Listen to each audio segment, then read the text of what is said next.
done a foot higher over D decline. Sure would be 46 for 5. So Mulaney to face his first ball and drives into the offside and he's away. 2 overs to go. Snooker maximum on the board. 147 for the Outlaws.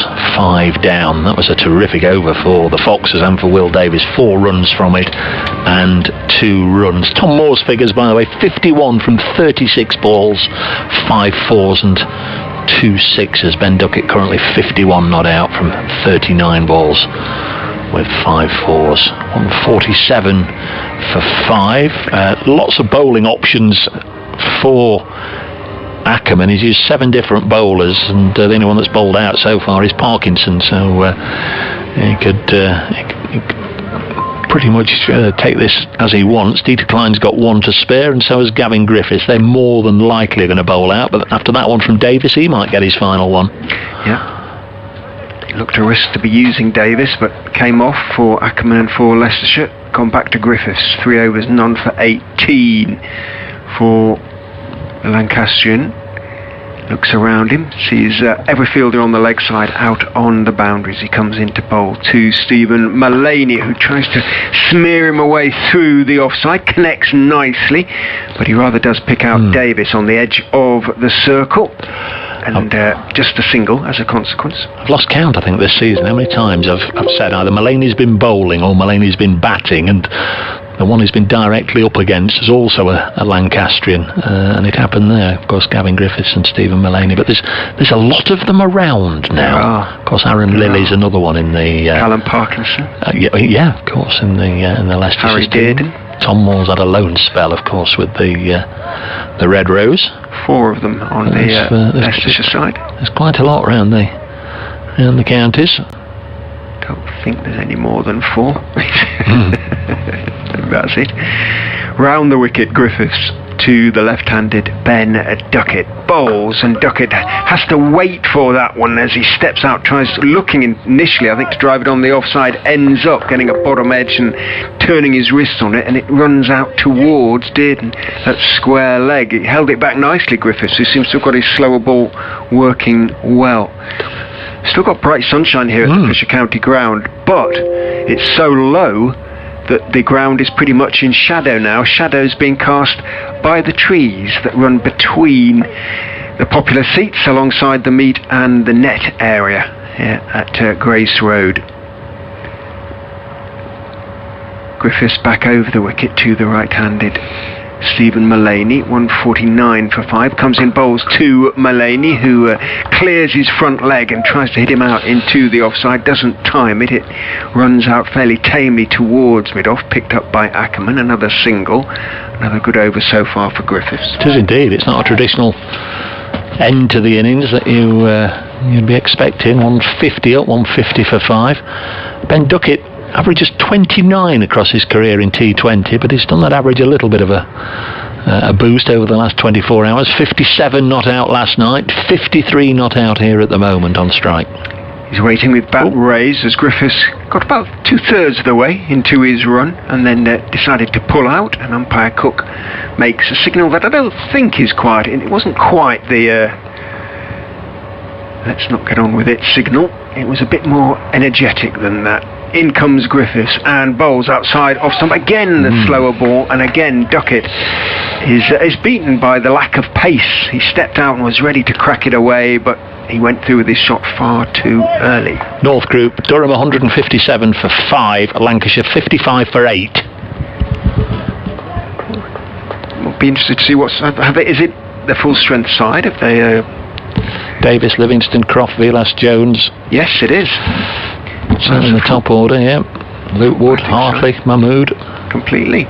In goes Griffiths and bowls to Duckett, who clips him away, but straight to Harry Dearden at deep backward square, and Griffiths has a wicket. He puts his hands up to his face, perhaps in a little bit of embarrassment, really. It was there to be clipped away by Duckett, but he just picked out the fielder at deep backward square, about 5 yards inside the ropes. A comfortable catch for Harry Dearden, and from 144 for 3, Nottinghamshire are now 150 for 6. Yeah, and talking of all sorts of fanciful figures earlier, 160, get there and then push on. Well, 150 for 6, and right now they'll be lucky if they do put 160 on the board. Samit Patel is the new man. Mullaney and Patel have shared many a partnership over the years, but this one can only last 7 balls at the most, so that's all that's left. Mullaney 3 from 3 is on strike. Samit Patel at the non-striker's end. Griffiths to finish his spell.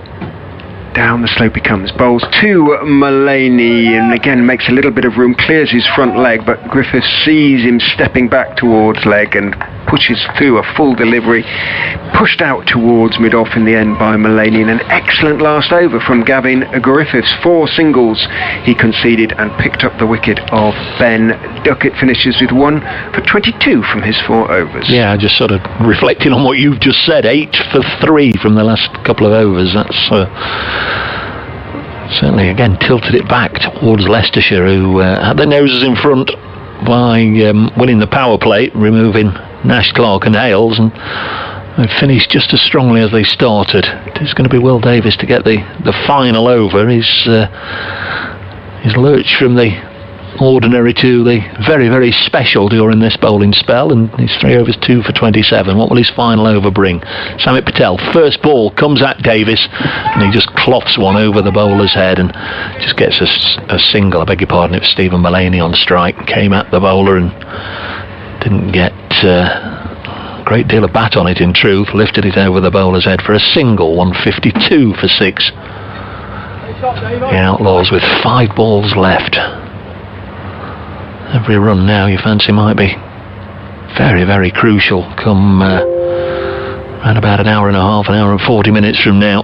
152 for 6. Davis to bowl to Samit Patel, not undefeated in the group to this point. Welsh, who certainly I haven't mentioned in the field. I think the ball's been doing a very good job of avoiding him this evening. Comes in from the long on boundary to field, and it's 153 for 6. That was another slower ball from Davis. Couple of singles to start this. The final over. Mullaney on strike on a run of ball 5. Right-hander raises his bat and then heaves it away on the leg side, and the fielders out there on the meat side of the ground immediately started looking behind them. Harry did, and was already going over the ropes towards the boards to see where it landed, just so it wasn't a lost ball. That was a mighty blow from Mullaney. It was in truth nothing more than a gentle long up from Will Davis, and Mullaney is a strong old boy and helped it high over the ropes for 6. Can't keep bowling slower balls. Otherwise the batsman's prepared. And Mullaney, you could say, was prepared for that one. Absolutely heaved it, tucked in. Well, 159 for 6, so the Foxes will need at least 160, but there are 3 balls left in the Outlaws' innings. Chat between the two batsmen. Take some getting 8 and over already. Need a decent start. You need Welsh and Delaney to come through the power play, or at least be no more than 1 down, because the depth isn't quite there. 159 for 6. Mullaney on strike. Where will the next one go? Back over the bowler's head, and it's going to be caught at mid-off by Ackerman, who does very well indeed, and Stephen Mullaney has to go, and Davis has got another one. 2 balls left in the innings, and it's 159 for 7, and 1 or 2 players who we haven't yet seen batting or being required to bat for Notts in this season's Blast competition have got to make their way out to the middle, and here comes Imad Wasim for his pretty certain is his first knock of the campaign. 159. Is that for 6? It is for 7. For 7. Now the board has just turned it over. It was still showing as 6. Imad Wasim has not batted in the T20. He's at the non-striker's end. He might not actually get down to the business end. Let's have a look as Samit Patel bludgeons it down the ground to Welsh. They've got to run for 2. They've got to, and they do. Comfortable couple in the end. So Imad Wasim won't be required to actually put bat to ball unless there's any mishaps from the bowler. 161 for 7. Patel has 3. Can he finish by adding to the Outlaws' boundary count, or can Davis get his 4th wicket? He's in, bowls. Patel does neither, helps it into the offside, fielded by Rhodes, straight to Rhodes, and that's the end of the innings. 162 for 7, and you'd have to say the Foxes, I'm sure, would have bitten your hand off if they'd offered it to them an hour and a half or so ago when Dan Christian's side were preparing to take first strike. 162 for 7. Nash out for 4, and Clark and Hales followed. The end of the power play, 42 for 3. Century partnership, of course, in the middle of all that. 162 for 7, and then the Foxes came back very strongly in the closing 3 or 4 overs, and Stephen Mullaney, despite helping himself to a 6 in the final over, departed, leaving Samit Patel 4 not out, and Imad Wasim didn't face a ball. 3 for 38 is that for Will Davis, the most successful of the Foxes bowlers, although the ball the most expensive as well. Well, the ball that, yes indeed, that Parkinson bowled to Hales, I think will live long in the memory. Indeed it will. Foxes need 163 to win, and that is not going to be easy to get on a wicket which is helping the bowlers a little bit. I'm going to have a little word with BBC Radio Leicester on their DAB frequency in particular.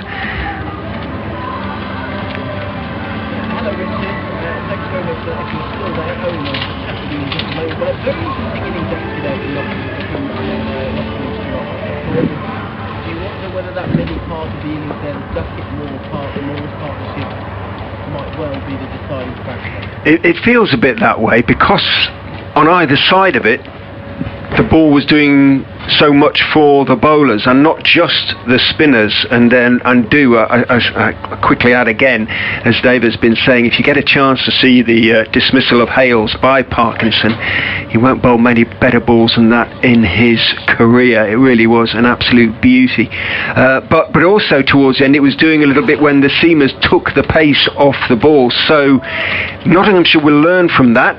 Zach Chappell, though, coming in for Jake Ball is maybe a plus for Leicestershire, in that Zach, well, he's not as experienced as Ball, and he likes to bang it in, and he's going to have to bowl sensibly, bowl beautifully in the red ball game here, and he knows this ground, of course, but he'll be keen, and Leicestershire will need to take advantage of any short balls that he bowls. But for me, it's probably about 55-45 in favour of the Outlaws, but I think Leicestershire, again, such a star-studded lineup, would have probably settled for that at the start of the innings. Maybe not after 42 for 3 after the power play, but certainly at the start of the innings. Richard, thank you very, very much indeed. We will join Richard for the second innings, the Leicestershire innings, as they chase down 169.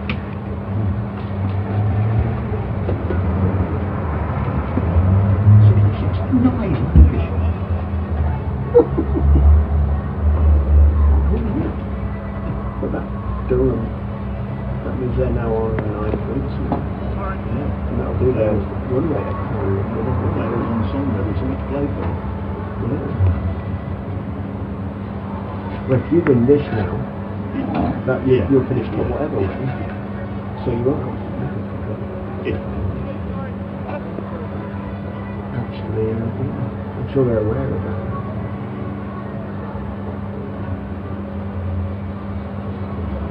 I'm going to do it in 4 minutes, saying that.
Yes, indeed. Sorry about that, chaps. I just went to put the kettle on. Absolutely. Yeah, it was a really curious affair, Strings, because Leicestershire opened with the spinners, Callum Parkinson in particular, and they bowled beautifully during the Notts power play. They got a little bit of turn. They prepared a wicket which does a little bit for both the spinners and the seamers. You might as well in the circumstances. And at 42 for 3, when Callum Parkinson bowled the England international Alex Hales with one of the best balls he'll bowl in his career, I would suggest. Hales playing defensively, just got a ball that just turned past his outside edge and clipped the top of off stump. The left arm spinner's perfect delivery. At that stage, the Foxes must have been thinking, well, we can restrict them to around about 140 here. But then there was a partnership of over 100, 102 to be precise, between Tom Moores and Ben Duckett, who played quite beautifully over those 12 overs to rest it back in Nottinghamshire's favour. But 144 then became 144 for 4 when Davis picked up the wicket of Tom Moores slightly fortuitously. It was a wonderful catch by D to Klein, deep on the deep backward square boundary, leaping above his head, taking it two-handed. Would certainly have gone for 6 had the South African not clung on. Dan Christian then went first ball. Gavin Griffiths, as he did the other night against Derbyshire in that disappointing defeat, bowled beautifully, took the pace off the ball, got a little bit of seam movement, and from overs 16 to 19, Nottinghamshire only scored 8 runs in those overs and lost 3 wickets. So the Foxes bowlers dragged it right back. They got 11 off the last over from Will Davis, although the wicket of Mullaney did fall. But 162 for 7. Is it par? Is it slightly above par? The Foxes have got a good chance, and I think against a Notts lineup like this, you'd take that at the halfway stage every time.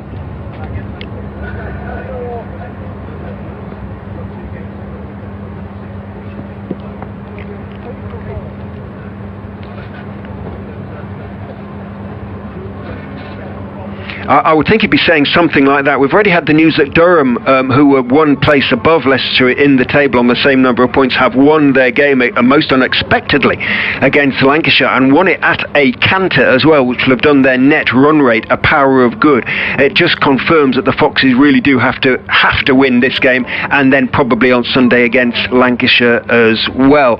So yeah, this is the season now, really. If it's going to continue until Sunday for another 48 hours, then they have got to get these runs.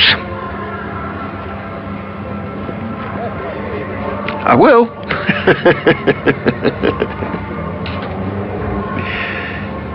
No COVID. No, nothing.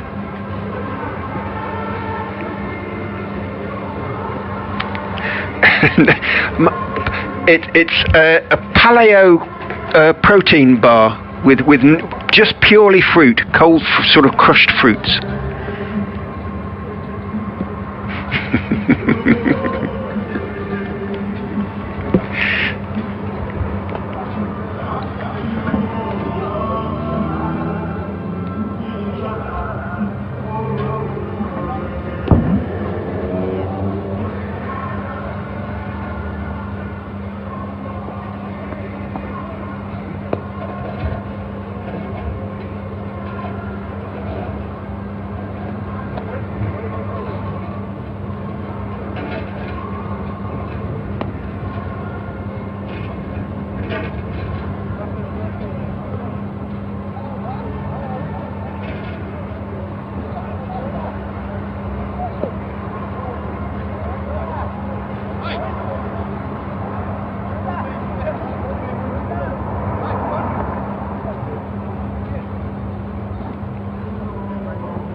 Welcome back to the Fisher County ground, now bathed in shadow. The sun setting over there to my right.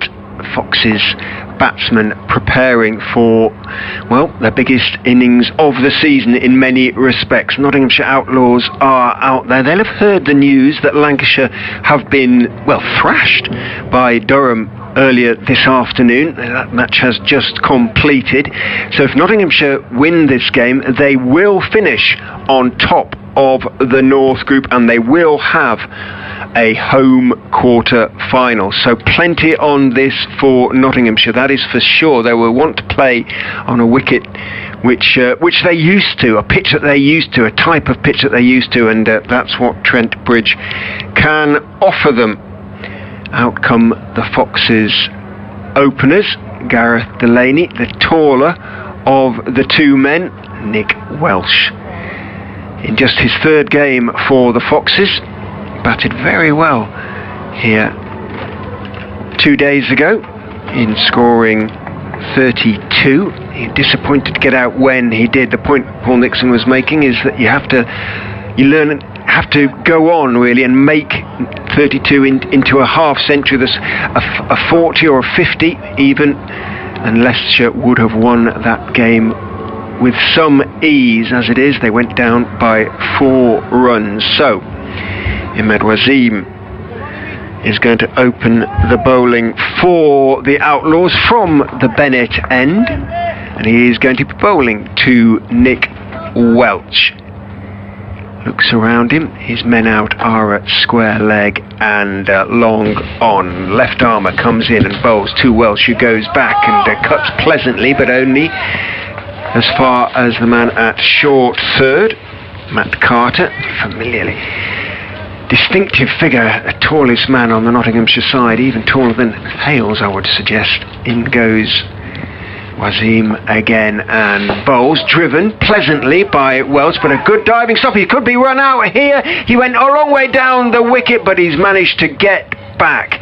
He must have gone certainly halfway down the pitch, was sent back by Delaney, didn't respond to his call at all. I think had Delaney gone straight away, he might have made his ground, but very good feelings. That Chris Nash.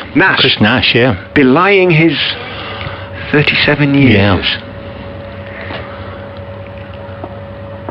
So 2 dot balls and almost a run out. In goes Wasim, bowls and forced off the back foot, but just past the bowler, who got his left hand to it, deflected it down towards mid-off, slowed his progress. In fact, I've sold you a dummy. It is Dan Christian he's got his sleeves down.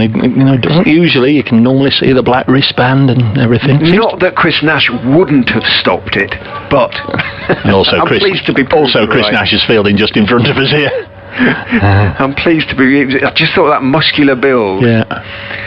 Those huge forearms. In goes Wasim and bowls, makes room and flogs really Delaney out on the bounce, too long gone.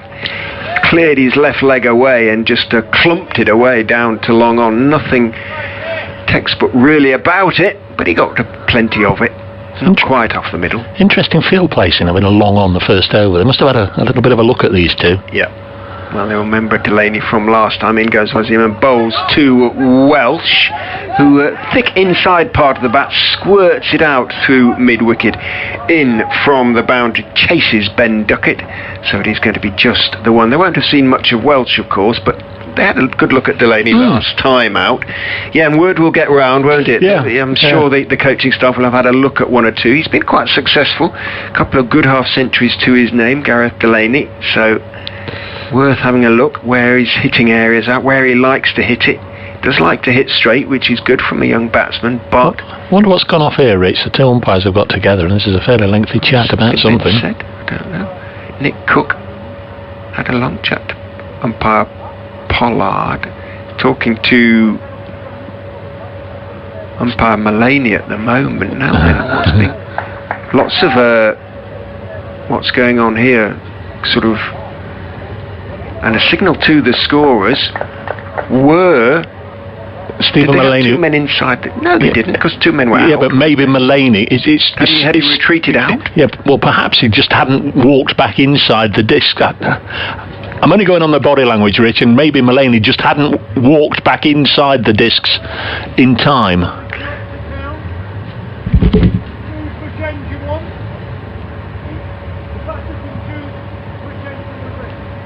batters can choose which end you want to be. We can hear Nick Cook talking, so now Dan Christian's getting involved. But from the hand signals, I just wonder if it might not be that, but I just wonder if Stephen Mullaney. Because the players do, don't they? When they're fielding on the 30-yard discs, they sort of start off outside and then walk in with the bowler, and just maybe Stephen Mullaney hadn't walked in. It might just be Mullaney who's the shop steward at the moment. Who it does go to quite a straight line, the circle there, doesn't it? And the umpire Pollard is just outside it, but umpire Cook is showing Dan Christian and Wasim the rules, I think. I'm waiting to see if there's a change to the scoreboard, because would it not be a no ball? I think it is. I think it's a free hit. I think that's been signalled, but then they had another bit of a conflab and decided that the batting electronic side, scoreboard hasn't changed yet, but umpire Cook is now on the radio to the scorers, so all will become clear, hopefully, shortly, when the electronic scoreboard, which is controlled in the scoreboard, now is signalling no ball, changes. So no ball for an extra man outside the circle. In goes, we think, in goes Wasim, and it wasn't a free hit then, because it was defended by Gareth Delaney out into the offside, and nothing has changed on the scoreboard, and now I'm confused. I really am. No, you've got this, Rich. You've got this. This is your department. Umpire Cook is now talking to the scorers again, and there is complete confusion out there at the moment. All sorts of hand signals being made by umpire Cook as he talks to the scorers, and nobody seems, with the exception of Nick Cook, quite sure what is going on out there. Well, it might be that Paul Pollard started all this, the square leg umpire. Maybe it was him that sort of signalled it to Nick Cook. I think it was, in fact. And now Nick Cook's been left to sort it all out. I don't know. I really don't know. You keep looking at me, but I don't know. In goes Wasim, a couple of steps down the wicket, forced out into the offside by Delaney, but only as far as Dan Christian. And the scoreboard is as confused as the rest. Well, it's gone up to 8 without loss from 3. 5 penalty runs have been awarded to Leicestershire. The scoreboard has now changed. 5 penalty runs were awarded to Leicestershire in that over. Is that if you have the extra man in the circle? Because that's what the offence was, we think. Mullaney had crept out of the circle. So there were 3 men out of the circle at the moment of delivery, and that would seem to have triggered 5 penalty runs for the Foxes. Well, is it 5 penalty runs and a no ball? Well, it wasn't a no ball. He was signalling no ball, I'm sure he was. But a no ball didn't go on. A no ball wasn't added to the score. I tell you what, 5 penalty runs were added. I'm going to leave this with you, and I'm going to watch Samit Patel, something I'm more familiar with. Played his 100th consecutive game last night. So here we go, start of the next little run, and it begins with a boundary off his bowling. He just tossed it up there. I think the breeze has picked up a little bit as he moved in. Can see his flannels billowing a little bit, but it's swept away nicely by Welsh, who gets a boundary. I'm sure we'll get some notification from the Leicestershire media department any second now, Rich, so you'll be able to inform the listeners as Patel comes in. And this time it's just held back, I fancy, a little by Samit Patel, just slightly slower, and Welsh could only help it into the offside, and there's no run. So not starting with clarification, but that I'm pretty sure is what has happened. Spin at both ends. Patel bowls a reverse sweep, this time by Welsh, but can't beat the field. Notts have got 4 in a row on the offside. Zach Chappell down below us at long off. It's one of the 2 fielders outside the ring, and he's bowled in behind his legs. Welsh goes down on one knee, trying to hit it away into the open spaces on the leg side, and he's been bowled behind his legs by Samit Patel. And although you've got a burning desire to get on with things, especially in the power play overs, the mayhem and confusion at the start there certainly didn't help either side. But Nick Welsh might just have had a moment or two to just sort of assess Samit Patel and just work it away and get the board going, play himself in, but he's gone for a big shot, he's taken a risk, and he's paid the price. I think one of Paul Nixon and the coaching staff's big problems about the defeat to Derbyshire last time out, and in previous games as well, was the number of dot balls that Leicestershire have conceded, if that's the right word, in their batting innings. There were 42 of them against Derbyshire, which is 7 overs out of 20 overs, dot balls. And hence he's been stressing the importance to the openers of keeping the scoreboard moving, not too many dot balls in the power play, and young Welsh paid the price of trying to get on with it. New man is Aaron Lilly. Oh, my goodness, right. A good time of things at Trent Bridge last year in that shortened game, 11 overs aside or whatever it was, and Lilly's away first ball, punching this to long off. And in comes the throw. Well, all's well that ends well for Leicestershire, but Lilly turned and set off and was halfway down for his second, whereas partner Delaney wasn't interested, but he was able to get back. What news do you have? What is the reports from on high? The 5 penalty runs were awarded because a Notts player made, quote, a deliberate attempt to distract the striker. 13 for 1 is Samit Patel in and bowls, and nice looking push into the offside. It's picked up by Christian. I don't think he had it cleanly in his fingers. You can pick a ball up but just not have it right in your hand, able to throw it, and I think that was the occasion there. End of the over. It's a successful one for Samit Patel with the wicket. 14 for 1 after 2 overs. The Foxes earlier not scored 162 for 7.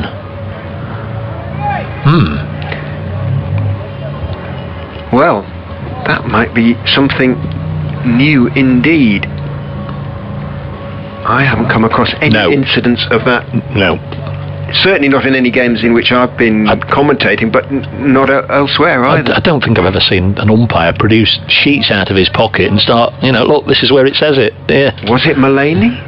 It seemed to be. Wasim is in from the pavilion end, and he's struck back a huge blow over his head onto the roof of the Turner Indoor Centre. It bounces back down, but goodness me, Gareth Delaney just stood and delivered there. He tossed it up.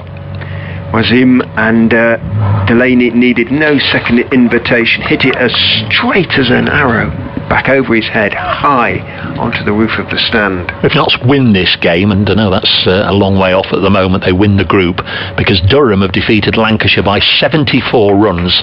Lancashire 83 all out. Quite extraordinary, that much vaunted batting unit. Wasim in again and waiting for it, cut away by Gareth Delaney, and it's Carter who's going in pursuit. He should pull it back. For goodness me, he almost made a Horlicks of it. He did manage to drag it back in the end. He didn't really seem to be gaining on it for quite a long time. Delaney picks up 3 in the end. Fox is 23 for 1. It is all happening out there. Not starting spin first 3 overs. It's cricket, but not as we used to know it. Wasim in again. This time Lilly just dabs it down only as far as Carter, who's at that short third man position. Here's off the mark off his first ball. So 11 off 7 for Gareth Delaney, 2 off 2 for Lilly, 24 for 1. Leicestershire. Wasim is in. Bowl, thick inside edge, just past leg stump. A good diving, tumbling stop, but not quite a full stop by Chris Nash. Just deflected the ball away to his right, but he did save probably 3 runs. It would have run away down the slope, down towards fine leg for 4. So just a single to Delaney. Lilly this time gets a delivery from Wasim that he tries to drive out into the offside. It's a bit too straight for that. Ends up just guiding it almost out into the covers.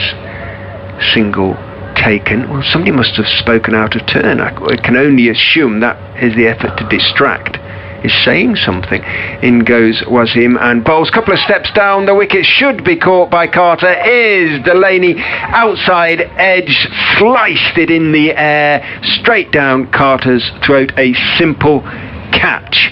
and they still look a bit nonplussed out there, Notts, don't they? As if they can't quite understand what had happened previously. However, what we can definitely say has happened is that they have picked up their second wicket. Gareth Delaney, having struck that huge six off the very first ball of Wasim's over, perishes to the last ball caught by Carter. Yes, the two umpires together. There's a lot of pointing and doing. Paul Pollard. Well, he must have initiated it, as you say. Yeah. I'm sure it was Pollard who.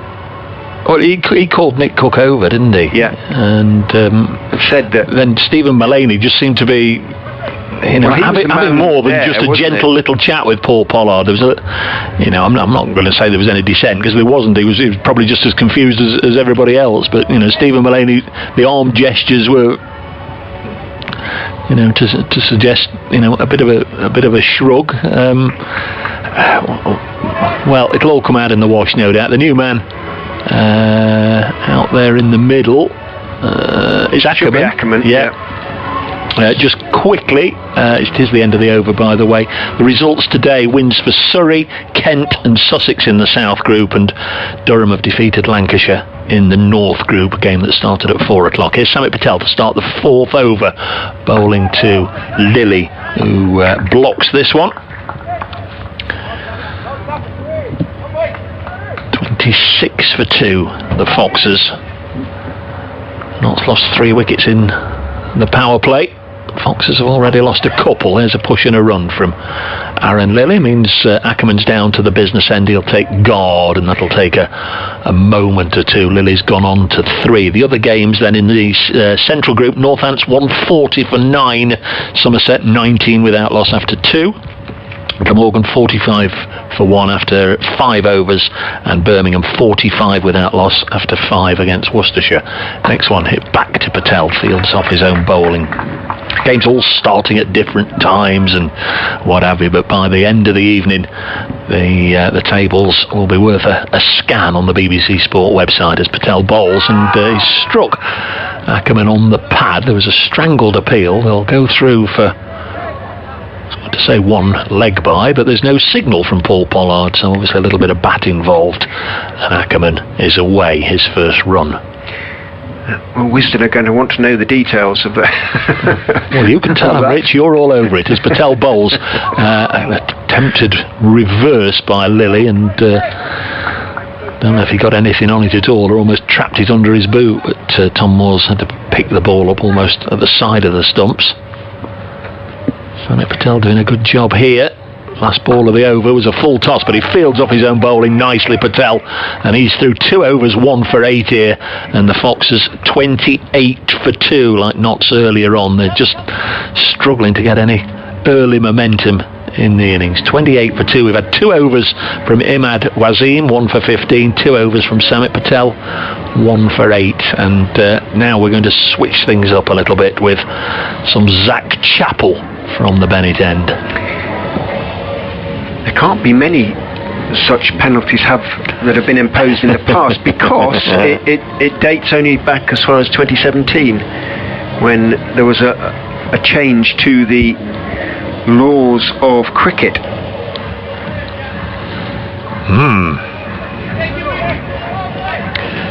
I think I've just been sent something. Hang on, I'll read it in a second. If you have a look at Zach Chappell. Alright, just 2 from that Patel over then. Chappell down the slope from the Bennett end, bowls to Colin Ackerman wide down the leg side, and it didn't get anything on it, Ackerman. Notts have tweeted 5 penalty runs have been awarded as Stephen Mullaney was adjudged to have simulated an attempt to slide and grab the ball. How can that be distracting the striker, though? Well, making him think he'd got the ball when he hadn't. Yeah, but he played the shot. In goes Chappell and bowls and turned off the hip. Beautiful piece of timing by Ackerman, and that's probably... Oh, Duckett does brilliantly, dives away to his right to make the stop. Had to make a lot of ground there, and then a very good throw as well. So excellent work down there on the wide long legs, flash deep backward square boundary by Duckett. Saves 2 runs. Ackerman picks up a couple, moves on to 331 for 2. I do recall either this winter or the winter before that something was brought in about simulation, not allowed to do it. In goes Chappell, bowls straight this time and full. Ackerman almost replicating the sort of helicopter type flourish, but without quite the same flourish as played with Tom Moores. Manages to jam the ball back down the pitch to his former teammate, and there is no run. Yeah, he did sort of slide and make as though, but did he actually... He didn't simulate a throw as such. In goes Chappell and bowls. Ackerman slashes it out into the offside. It was slightly short from Chappell, and a horizontal bat from Ackerman. He tried to muscle it away between extra cover and mid-off. Didn't get it past mid-off. Has to pick up just a single. Yeah, thanks to everybody that's just sort of cottoned on to what Notts had tweeted. It's a little bit fast and furious here, but yeah, that seems to be what it is. Many thanks to everybody, but aside it all, Jim Metcalf, amidst the chaos, can I just say that Samet is bowling absolutely beautifully? You can, Jim. Yes, thank you. We can concentrate on cricket now instead of, hopefully, deliberate attempts to distract the striker. Well, that's a first for me. Know a little bit more about it next time. In goes Zach Chappell and bowls to Aaron Lilly. Looks to tuck him away off the legs. I don't think he got anything on it. Came off the pad, yes. Umpire Cook signals accordingly. It's picked up by Moores, running across to square leg from behind the stumps. Single taken. I think if you were the man I know you to be, you'd have already have found it on the live stream and gone back and had another look. Yeah, well, the replays, I don't think it's actually put it up amongst the replays. No, it's as confused as... Well, it might not be on if it... We were. No, because it was just a sort of relatively normal event. In goes Chappell and bowl, clipped away on the leg side. This time Duckett's going to get nowhere near. It was short, it was up onto the hip. There is no long leg, and Ackerman was not going to miss out. Poor delivery from Chappell, especially with the field that he has at the moment, and this was the risk from Nottinghamshire's point of view. Too much of a link to read right now, Andrew, but thanks very much. He sent a link to an article about why the new fake fielding law is relevant, it's called. Thanks, Andrew. There's clearly plenty to read up on this, but we've not come across it before. Chappell is in again. It's onto leg stump, this time not quite as short, so Ackerman can only turn it round the corner, and Nash, moving across from short fine leg to short long leg, makes the stop. End of the over. The 5th over of Leicestershire's innings. 38 for 2 is the score. At this stage, Nottinghamshire 35 for 2. Yeah. So 10 off the over, but the 2 wickets the Foxes, this is a key partnership, the 2 wickets the Foxes have lost, but they don't have the batting depth that Nottinghamshire have. These two need to do what Moores and Duckett did for Nottinghamshire. One fields. Yeah, the 4 overs of spin didn't give an awful lot away, but Zach Chappell going for 10. That will just help, I'm sure, Dan Christian to utilise all 3 of his spinners to the full, and also Stephen Mullaney taking pace off the ball. Imad Wasim is going to come on for a 3rd over. 3 out of the initial 6. He's 2 overs 1 for 15. The men out: Delaney for 12 and Welsh for 6. Wasim and Patel with the wickets. Here is Imad Wasim. Bowls. This one's clipped away on the leg side. That's a beautiful shot. Lovely clean pickup for 6 runs by Ackerman. What a way to start the over. Lifts it high over mid-wicket. And the Foxes are up to 44 for 2 in the 6th over. At the end of the 6th, Notts were 42 for 3, so already Leicestershire are ahead. Ackerman in the mood, it seems. Just 150 in the competition so far, that against Yorkshire here. There's Wazim in again. The Welsh-born spinner has been helped away again for 4 more. He took the aerial route there. Ackerman wasn't out of the middle, but clearly got a lot of bat on it. Darren says, Dave, it wouldn't surprise me if these umpires are invited to join the Sage Committee after this performance. Well, we'll not go there, Darren, but nice of you to be with us this evening. 48 for 2. It's just a whiff of the top edge about that, and it was, yeah, from Ackerman, but he got enough of it. Yes, Wazim in again, bowls, and he's gone for a vigorous leg side pull to a ball that was pushed through a little bit by Imad Wazim. Clearly, seems to be getting the turn that Parkinson got, but he's bowling a bit flatter. Bowls, and this one's just paddled away, and it will go away for 4 more, beating the dive of Chris Nash. 3rd boundary of the over. Just a final thing on it for now. I mean, the umpires are out there to uphold the regulations, and if there was an infringement, then absolutely right to penalise Notts. Suspect we might hear a little more of it about it afterwards, though. 52 for 2, the 50 up. As the power play overs coming to an end, and it's going to be 4 more. Might be a leg bye. It's gone down the leg side, and it is 4 leg byes. Umpire Pollard just raising his knee and tapping it in the direction of the scorers. This is a really, really important over for the Foxes. 16 from it, and still a ball to come. 18. 6-4.4. Oh, it's a 6. Yep. It's a good job on that. Next ball is push and run. Oh, the only thing wrong with that push and run is that only one of them were running. That was Ackerman. Lily sent him back. So the over does come to an end. 56 for 2, so 18 from it. Now Notts can send 3 more fielders outside the ring to protect the ropes, but they are going to need to break this partnership, so they have got to apply a little bit of pressure somewhere along the line. It's going to be another over of spin as Matt Carter prepares to come on for the first time, bowl the 7th over. Well, Lily ran out Ackerman up at Durham, called him for a really risky run, and Ackerman just sort of kept running to the pavilion without running back, but can't afford to do that on this occasion. They've made a good start to the chase, the Foxes.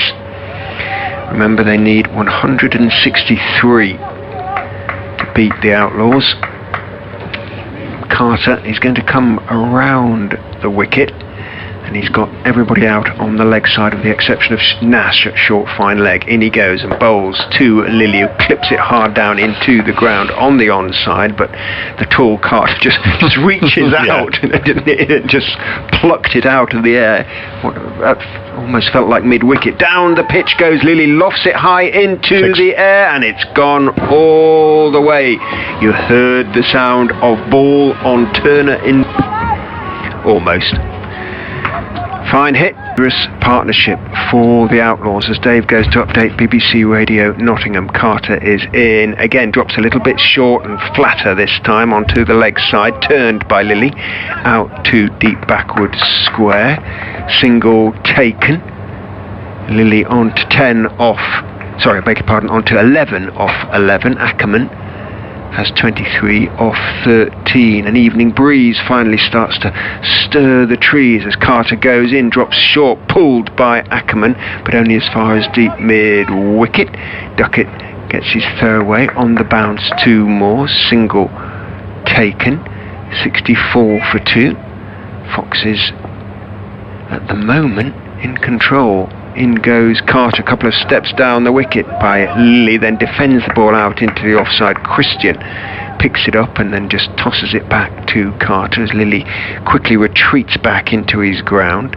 Carter is in again, just outside off stump, chopped down towards short third man, and they're going to pick up an extra run here, the Foxes, because the throw that came in from, I think it was him, could have been Patel, the two quite close together. Missed Moores, and with the fielders on the leg side out on the boundary coming chasing in, there was time for the Leicestershire batsmen, well, to complete a second run. Despite both sprinting the first, they had time to get back up the other end. 66 for 2, 10 off the over from Carter. At the moment, spin not really doing it for Nottinghamshire. Are they going to go to a little bit of seam? They are at last. Dan Christian is going to bring himself back on. First ball, duck, a golden duck when he batted for Christian. Can he make up for it with the ball? In he comes to the right-handed Ackerman, outside off stump, crashed away, square driven by Ackerman, and not picked up cleanly out there on the in the end, the backward point boundary by the time the fielder got to it. So 2 taken by Ackerman. He moves on to 26, 68 for 2. The Foxes seemingly intent on not making the same mistake that they made against Derbyshire when chasing. Left it too late. Not this time, they're saying. In goes Christian and bowls a slower ball hit in the air, but it's going to drop short of mid-wicket. Gets to it on the second bounce. Duck it. Good slower ball from Christian. Tried to pull it away. Slightly top-edged it. Ackerman bounced a long way short, though, of Duckett, a good 5 yards or so, as he came chasing in from the deep mid-wicket boundary. The sun setting over the top of the meet. Glorious sight behind the trees over there. Floodlights starting to take full effect, therefore.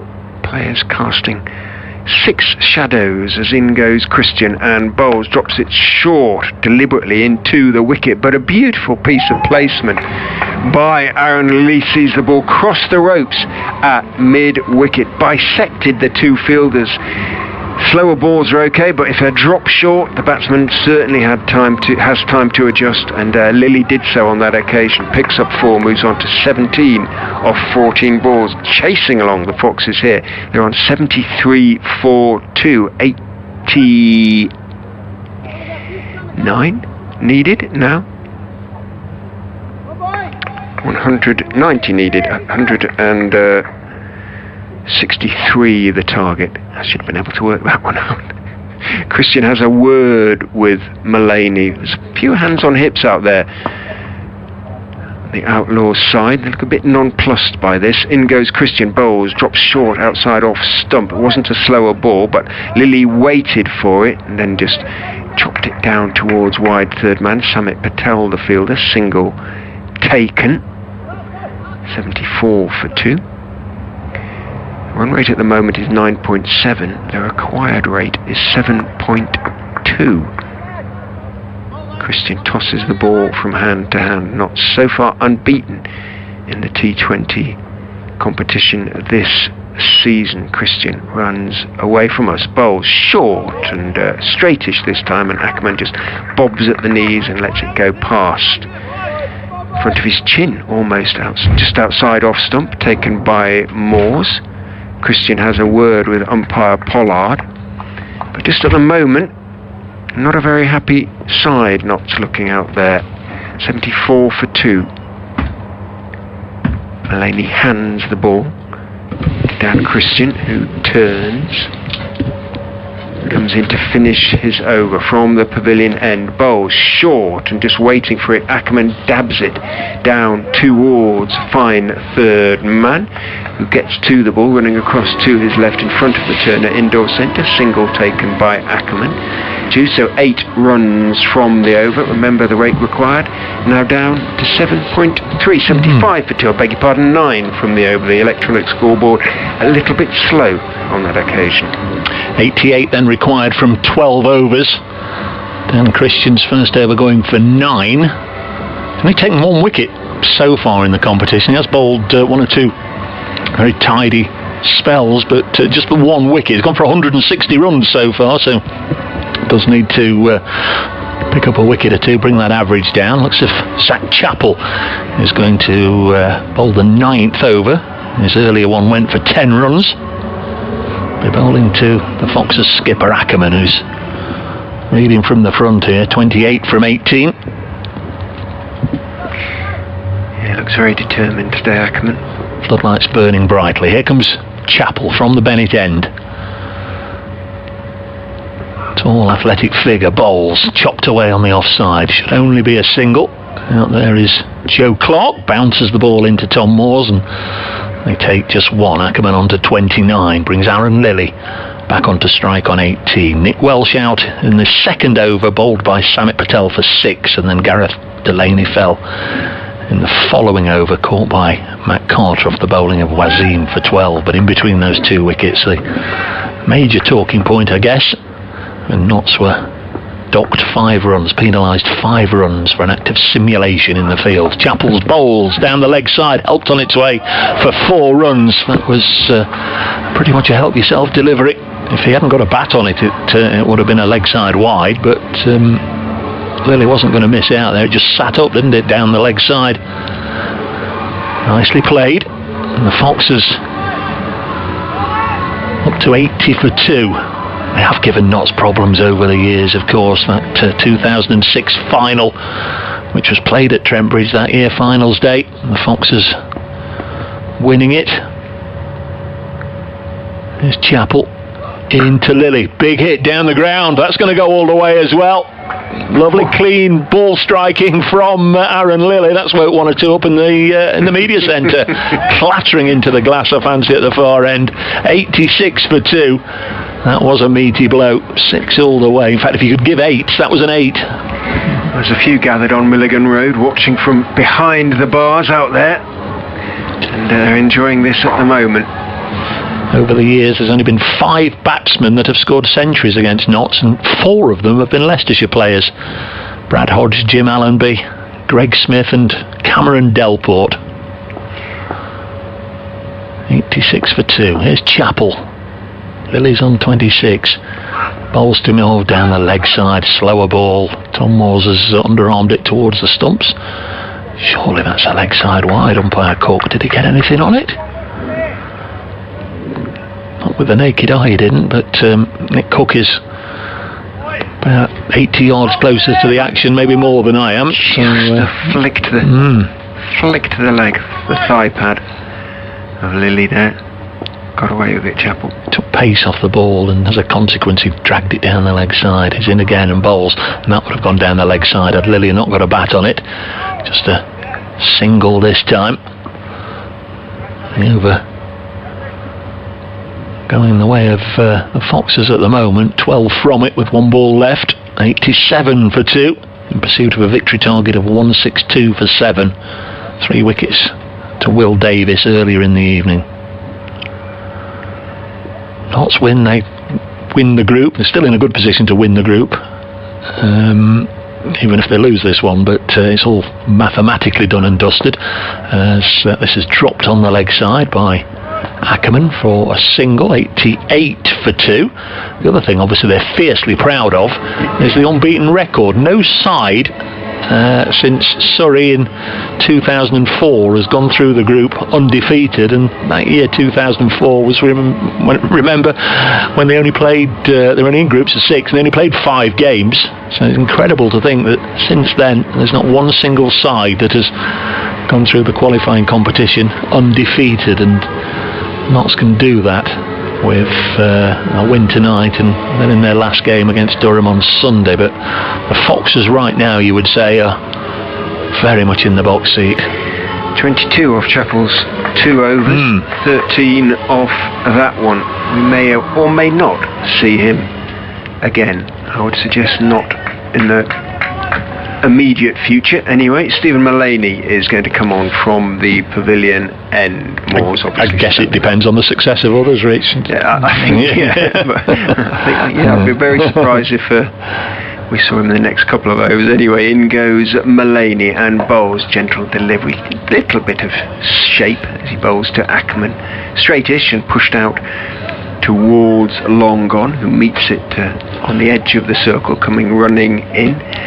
Was man of the match here one year in a televised game. I think it was 2012, and I'm fairly sure Leicestershire win it in 2011, and the opening game to the 2012 campaign was a live televised game here, and Mullaney just ran through the Foxes that evening, 4 for spit, as they say, took the Man of the Match award, and the defending champions were dethroned. In goes Mullaney, bowls, foolish delivery just outside of stump, waits for it Lilly and guides it out into the offside, content with a single, 90 for 2.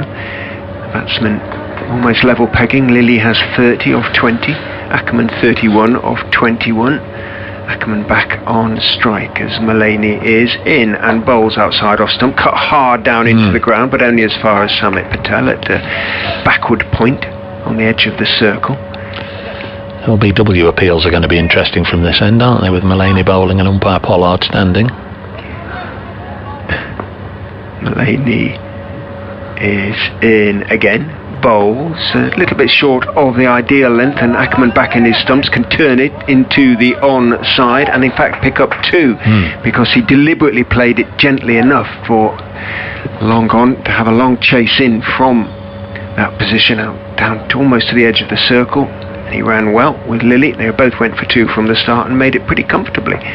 Mullaney in again, bowls and looking to drive, hits it hard down into the ground there. Ackerman wasn't the straightest of bats, slightly cross-batted, and he examines the bottom of the bat, makes sure it isn't cracked. It was fielded by the bowler in his follow-through. 92 for 2. To win 71. Mullaney is in, just holds that one back and reaching forward. Ackerman guides it out towards backward point.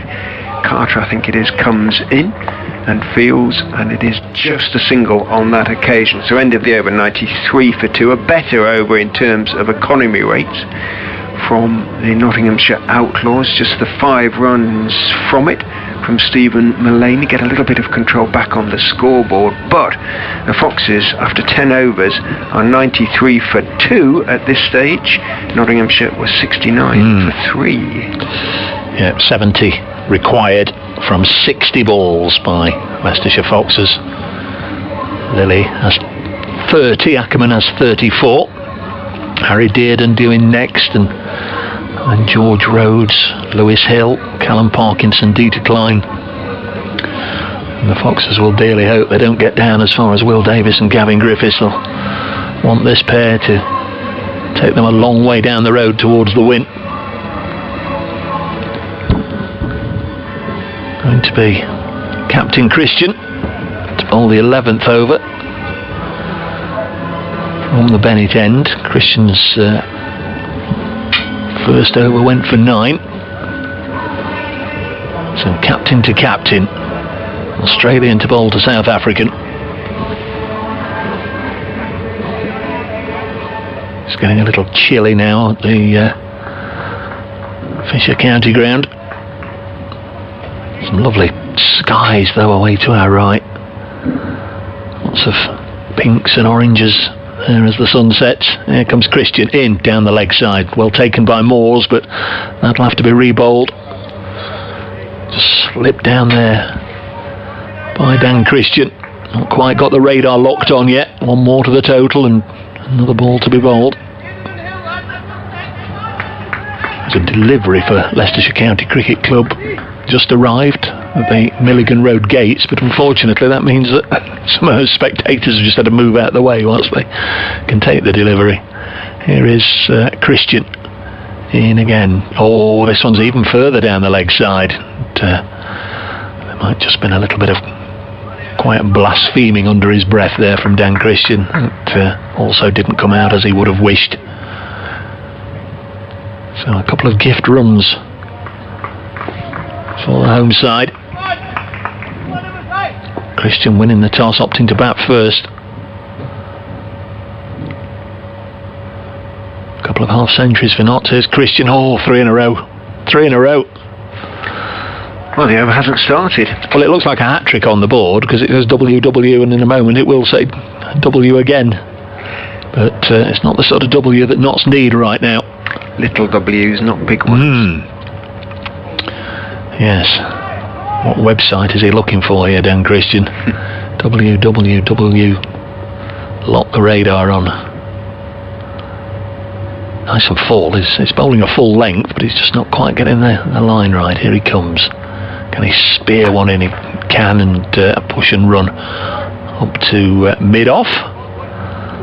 So he finds his target. Doesn't look a happy man, does he? 97 for 2. He isn't a happy man.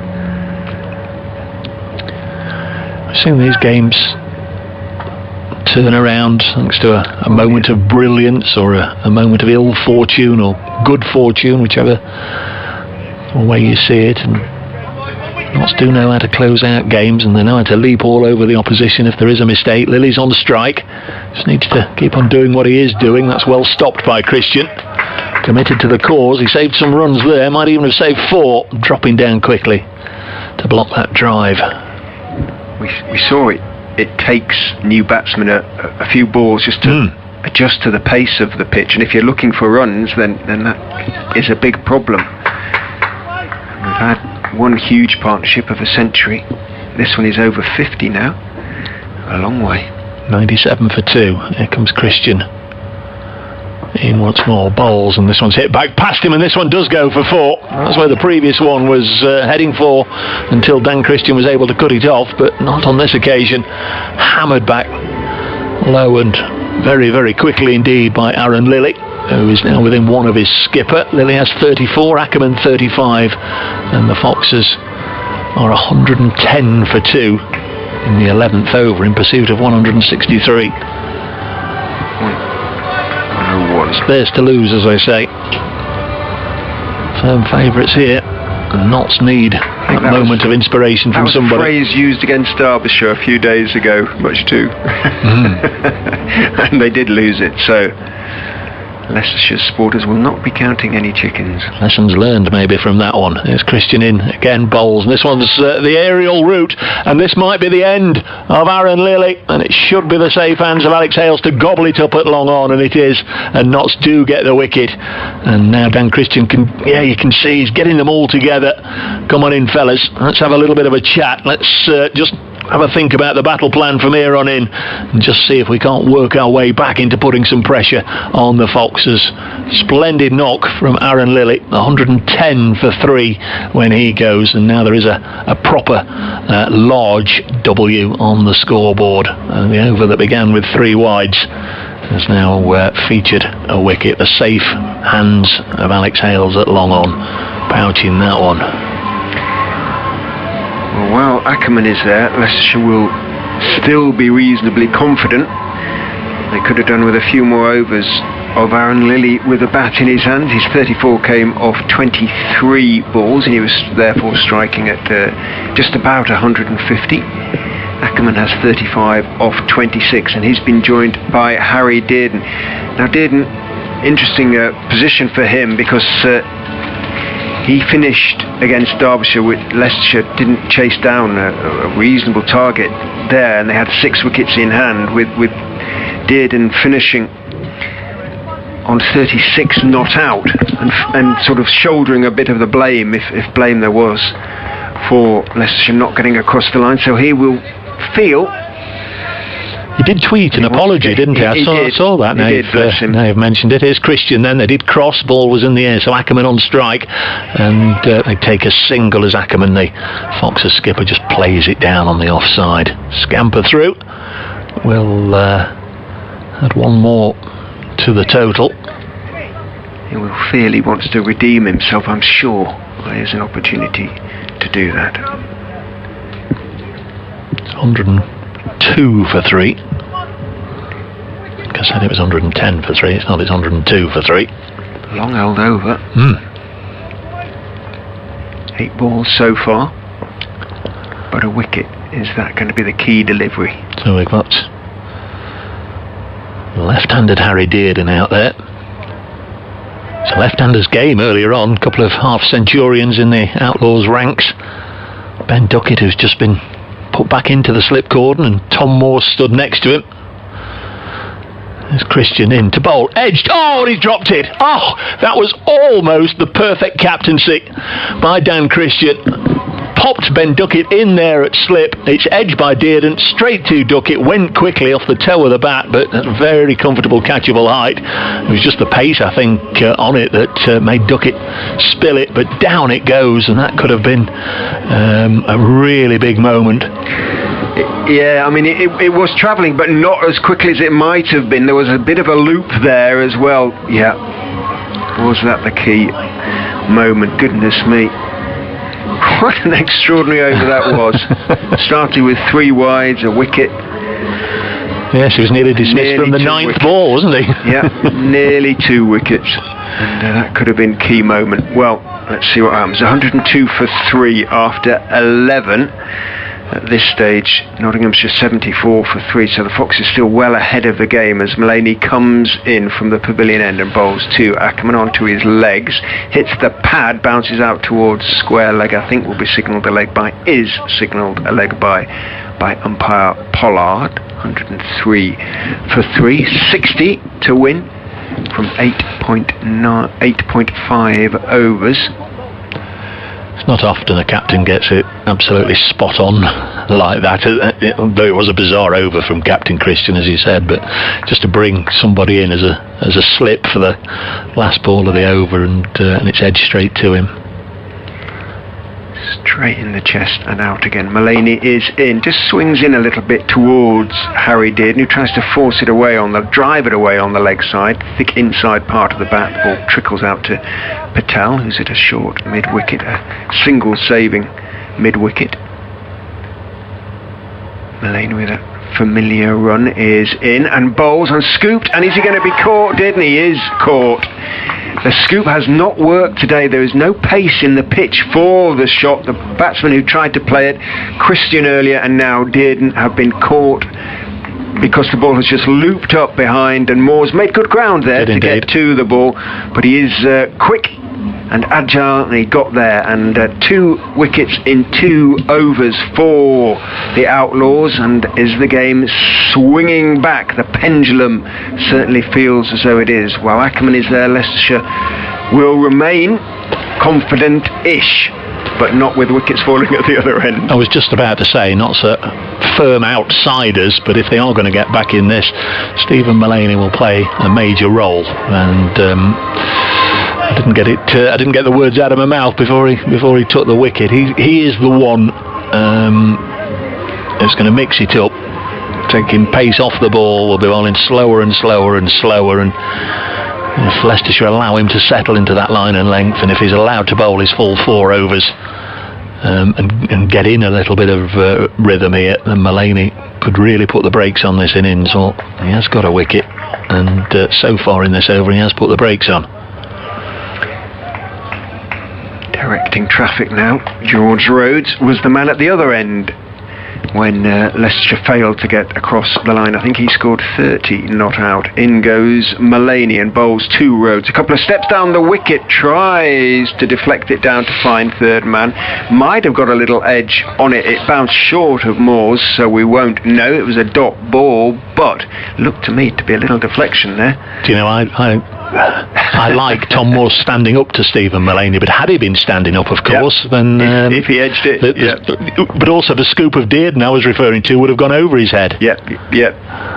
Pays your money. In goes Mullaney and bowls one of those lovely little swinging deliveries, and confused slightly Rhodes as it swung from middle towards off, just ends up pushing it out towards mid-wicket, where Wasim claps his hands, having picked up the ball.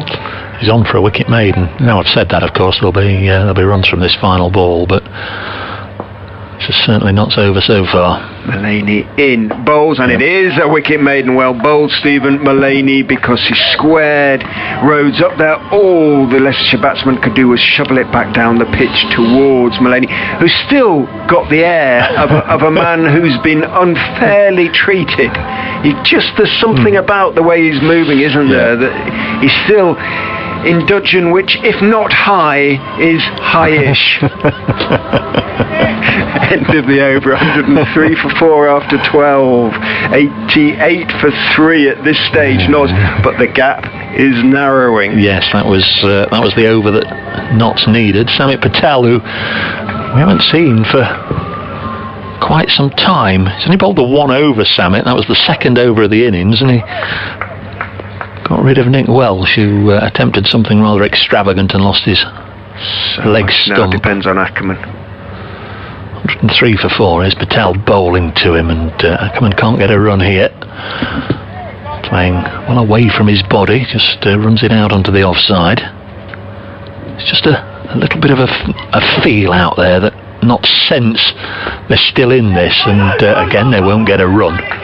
They've gone quiet, hadn't they? But you can probably hear on the effects microphone they're all geeing each other up now. They're full of it, and Dan Christian, with those 2 wickets, obviously has had the chance to get them together. A little bit of a huddle as they've had a drink and sanitised their hands, and it's just got them motivated again.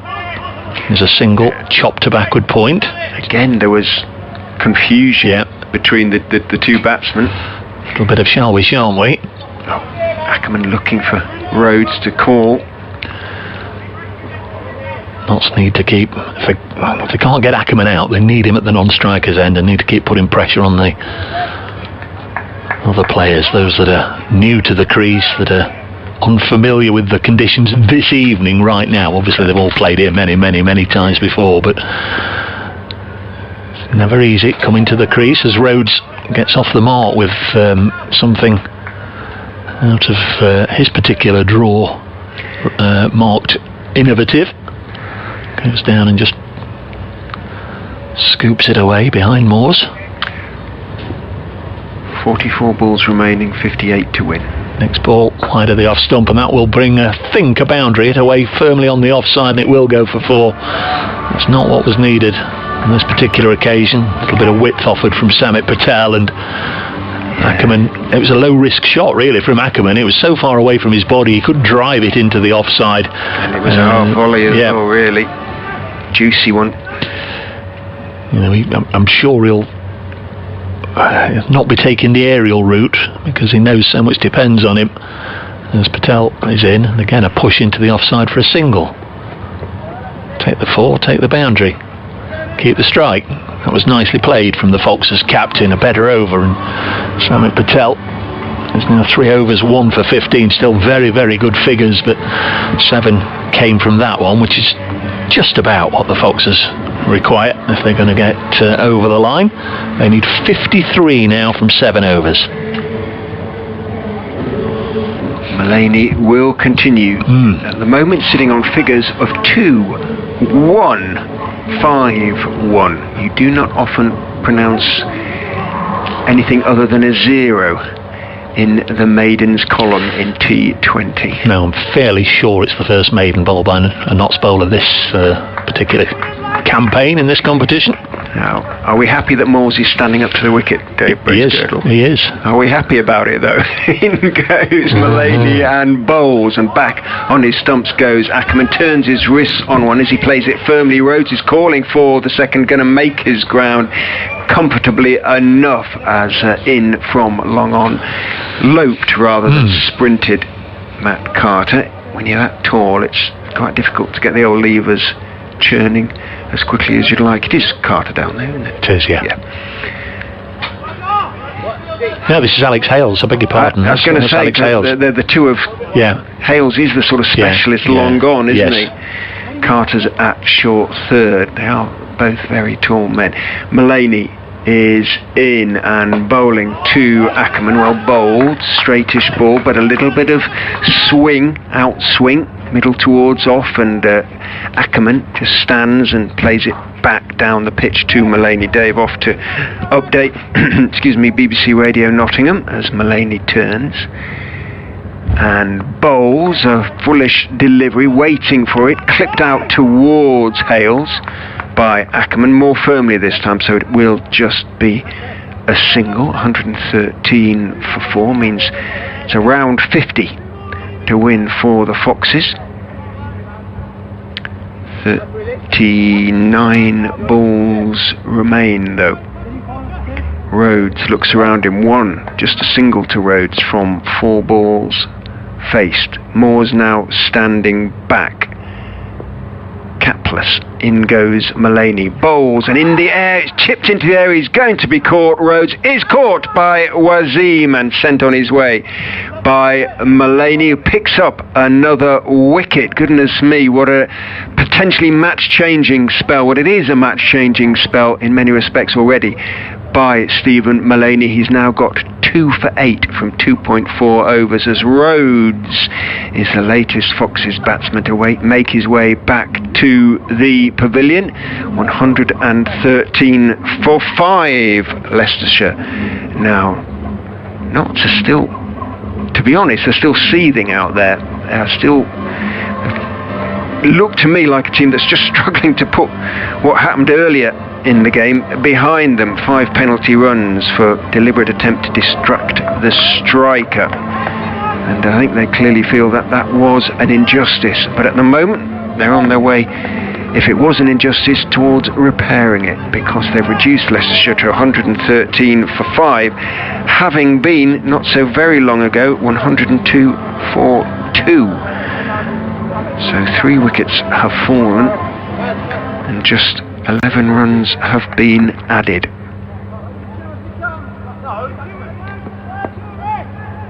Mullaney in to Ackerman, the batsman having crossed, bowls. Ackerman just waits for it, turns it down towards short third. The throw hits, but it is not out because the reasonably speedy Hill had made his ground. Good effort from Samit Patel. Quickly onto the ball, and his throw knocked out the stump, the leg stump. But Hill is one of the quicker of the Leicestershire batsmen between the wickets and had made his ground with some time to spare.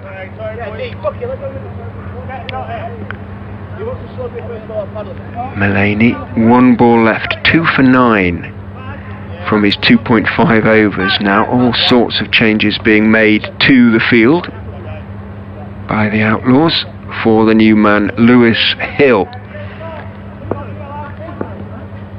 Mullaney trots in, bowls. Hill outside off stump, cuts it hard past Patel. It's going to be a long chase along the boundary for Chappell. Gets to it, gets his throw away. Hill was anxious for a third. Ackerman sent him back. So 2 from the final ball of Mullaney's third over. 2 for 11 for him. Now 116 for 5 after 14. Leicestershire at this stage, Nottinghamshire 107 for 3, but they had a couple of good overs coming up, Nottinghamshire, so it is getting very close. 6 overs to go, 36 balls, 5 wickets in hand, 47 needed off 36 balls for the Foxes. But 5 wickets down. Ackerman is still there though. He's on 46 off 37, and he is going to be on strike to Dan Christian. 2 overs, 1 for 18 for Christian, who comes in from the Bennett end, bowls straight to Ackerman, worked out towards mid wicket, takes the first one quickly, but Duckett is in, and he's a very good fielder and puts in a very good flat throw to Tom Morse. So it is just a single to Ackerman. He moves on to 47. Singles, well, they keep Leicestershire in touch, but remember, they need more than singles now. 46 needed at pretty much 8 runs and over. Dave's back alongside, breathing deeply as in goes Christian. Bowling down the leg side will be signalled wide again from Dan Christian. He's given away 4 of them now, 3 in the previous over, 1 now in this. 118 for 5. Yes, I can't afford many more of those, Mr. Christian. 35 balls still remain, 45 to win. In the Bob Willis Trophy game here, Samit threw down the stumps and Nick Cook said not out, didn't he? Christian in and just outside off stump, chopped hard down into the ground by Hill, but only as far as Iqbal was in backward point, and there is no run. You have a better memory than I in that respect, Dave Bracegirdle. Nick Cook's feeling the cold out there. Temperature, in fairness, now the sun has gone down, has plummeted, hasn't it? I would imagine now feels like sort of single figures almost. Yeah. It was a most lovely day.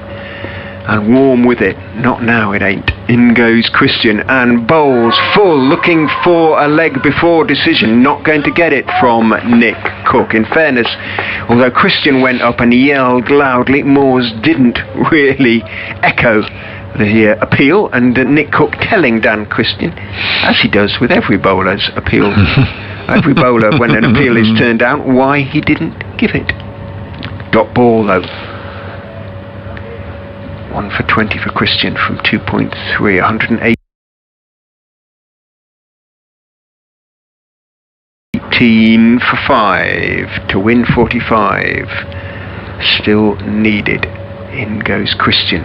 Down the slope, bowls to Hill, who cuts him away off the back foot out into the offside, down towards backward point. Though, and Joe Clark, what I don't think I've mentioned so far. Hasn't really been in the game in the field, but he is there and gets away a good throw. So just a single to Hill, who has 3 from 4 balls, 119 for 5. Ackerman on 47 from 38, looks around him, sees the leg side fielders retreating to the boundary, all 4 of them. Christian 1, 2, 3, 4, 5, but 1 and wide, has 2 balls to go in the over then, I think. Yes, it is. In he comes. Bowls to Ackerman. Hit back past him. Can mid-off get there? No! I thought Nast was going to get there. Dived across. But he was a little bit slow getting down. Ackerman picks up 4 and picks up a half century, his second of the competition. It's come off 39 balls, and Leicestershire's captain is doing his absolute utmost to steer the Foxes home. 123 for 5. Yeah, 39 balls, 5 fours and 1 6 for Colin Ackerman, and again he's just made sure that his side stay on target for this over. Christian is in, bowls to him, short up on his toes. Ackerman just dropping it out towards backward square. Tom Moores sprints towards the ball, picks it up. Ackerman has to be content with 1, but will be content with 1, having picked up the previous runs off the over, and keeps the strike. 124 for 5. That's the crucial thing. He's on 52, 39 needed from 5 overs now. Bowlers at Dan Christian's beck and call. Well, Imad Wasim has had 3, Samit Patel has had 3, Stephen Mullaney has had 3, Chappell has had 2, Christian himself has had 3, Matt Carter only 1 over. So Chappell and Carter have bowled 3 between them. He went for 10 in that over, Carter. In the power play, in fairness, so... Yep. It's going to be it wasn't 7th over. It's going to be Stephen Mullaney to bowl his final over. And he comes to Ackerman, just a gentle little nudge into the offside, gets down the other end. 53 to Ackerman. Foxes, I'm sure, would be happy with a runner ball single every ball in this over. Well, they are for the first time behind in comparison terms. 126 for 5 at the end of the 15th. Nottinghamshire 124 for 5. Leicestershire. Stephen Mullaney once more. It's had a big impact on this game, and that's a fairly ugly looking shot in truth from Lewis Hill. It was full outside the off stump, and he went down trying to paddle it away on the leg side. Didn't look very pretty, and was certainly ineffective. Precious dot ball, but what's could do with picking up a wicket or 2 now, I fancy. Still with 5 wickets left, the Foxes can afford to play 1 or 2 big shots at the other end, as long as Ackerman stays there. Single taken this time, chopped out onto the offside. 126 for 5. Well, they had that spell of 3 overs when they lost 3 wickets and only scored 8 runs, didn't they? Just after this one, Nottinghamshire. So you're right. Didn't finish well, Notts. After that partnership between Moores and Duckett was broken. In comes Mullaney, bowls, and Ackerman he's giving off the air of somebody who's totally in control, and his destiny seems to be to get the Foxes over the line here. And he's playing as though he knows it just needs to, not just needs to see Mullaney off, but he needs to see Mullaney off, and does have scope thereafter. Comes Mullaney, and Lewis Hill this time does get it onto the leg side, out to Hales, who has a strong throw on him, but they will come back for two. There's a good return from Hales. Mullaney takes it over the stumps, but they were back, and Hill is on 6. Ackerman is now the top scorer in the match. At the other end, he's on 54. Gone past Duckett's 53. Moore's made 51. On 29 for 5. Mullaney bowls again, chopped away once more by Lewis Hill, and an over of just steady accumulation, 6 from it, just what the Foxes need. And that is Stephen Mullaney, done and dusted. 4 overs, 1 maiden, 2 for 17 for Stephen Mullaney. He's done his bit. He's kept the runs down from this end, picked up a couple of crucial wickets, but Dan Christian's got to look elsewhere now. He's going to turn to Samit Patel to bowl the 17th. 33 required from 4. Leicestershire get across the line. How crucial are those 5 runs going to be? Maybe it won't matter. Maybe they'll get across the line with plenty of time in hand. Maybe they'll get across the line off the last ball. Maybe they won't get across the line. But if those 5 runs are really material, it'll be very interesting to hear what Notts have to say about it. Samit Patel then. 3 overs, as Dave said, 1 for 15. In he comes from the Bennett end, sees Hill coming, drops his length back. Hill pokes it back past him in the air, and for a second Dave thought it was going to be a caught and bowled. Wasn't quite close enough to Patel for him to dive across to his right to pluck it out of the air. Picks up 1. Even 10 years ago, Samuel wouldn't have got that. In goes Patel, bowls 2. Ackerman, fuller this time. Ackerman waits for it and clips it out towards long on. Should be a comfortable 2 this time, because long on Hales has to run a good 10 to 15 yards to his right. So an easy 2 taken by Ackerman. Moves on to 56, and as Dave said, at the moment Leicestershire South African captain looks in control. 56 from 43 balls, 133 for 5. Patel in again, say that, and then a big swing from Ackerman. Could so easily have been bowled, got a thin inside edge, and it trickles down towards short. Fine leg between the batsman's body and the stumps. Goodness me. Heart in mouth moment for a moment. In goes Patel, bowls 2. Hill, who goes back and cuts him off the stumps, I think, out towards Joe Clark, who's on the point boundary. What's this hand raise signal from I don't know. Nick Cook? I'm never quite sure. He does it quite often. Not sure what it means. 2 to go. Whether he had 2 fingers in the air, I do not know. Ackerman back on strike to Patel, who's got something in his eye. It's sorted itself out. He looked to be holding something. He looked to be holding his finger up to his eye. He was walking towards Dan Christian then, but suddenly, whatever it was, extracted itself. In goes Patel. Bowls down the leg side, will be signalled wide. Couldn't get across. Well, he could get a little bit across Moores, but he couldn't stop it. It trickles down to short, fine leg. So, a bye is taken. Yeah, not sure. Odd signals being made. Bowls Samit Patel much straighter this time. Chipped out into the leg side by a Hill. Should be 2. Is going to be 2. Chappell's throw is hard, but it took a while to get there. So at the moment, the Foxes beginning to do this well. They're not taking unnecessary... Well, Ackerman's attempted whack into the leg side aside, they're not taking too many risks. Hill has 11 from 11 now, as Patel is in to him. He's bowled him. Hill was trying to clip it out into the leg side. Whether it's straightened or not, a yell of triumph from Patel.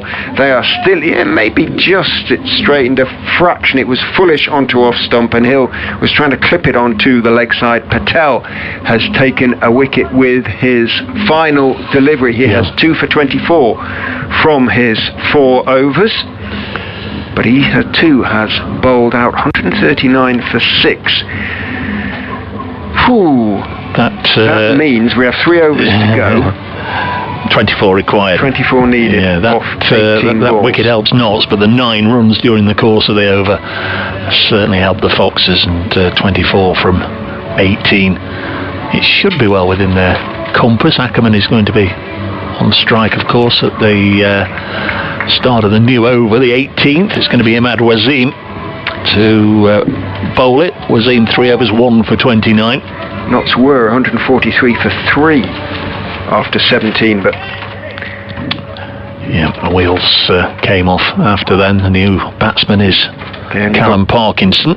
4 off the 18th over. Klein, Davis and Griffiths remain in the hutch if needed. Here's Imad Wasim bowling. Saw Ackerman coming towards him, just trying to bowl with a little bit of width, but Ackerman was able to reach the ball, chop it away, gets a couple. He moves on towards 59 now, 141 for 6. It's not been great from Wasim, has it? Really? 22 required from 17. Here's Wasim in again. Single just pushed into the gaps on the offside. 21 from 16 required.